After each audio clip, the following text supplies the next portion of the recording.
வாசிக்கிறீங்கள். மலையின் மேல் நிற்கிற பட்டணம் மறந்திருக்க மாட்டாது.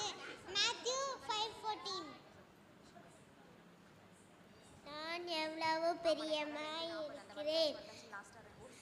நான் எவ்வளவு பிரியமாயிருக்கிறேன். நான் முழுதும் மதியம் தியானம். சங்கீதம் 119:97.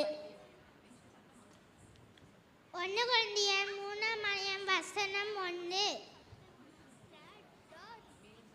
மேலும் சொல்லி நான்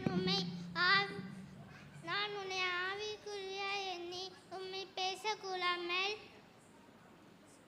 மாம்சக்குரியவரை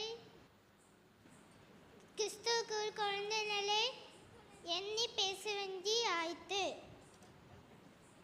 நடுகிறவனாலும் ஒன்றுமில்லை, நீர் பாய்ச்சுகிறவனாலும் ஒன்றுமில்லை, தேவன் விலகி சேர அவனாலே எல்லாம் ஆகும். 1 கொரிந்தியர் 3:7. நான் நட்டேன், அப்புறம் நீர் பாய்ச்சினா, தேவனை வேலை செய்தான்.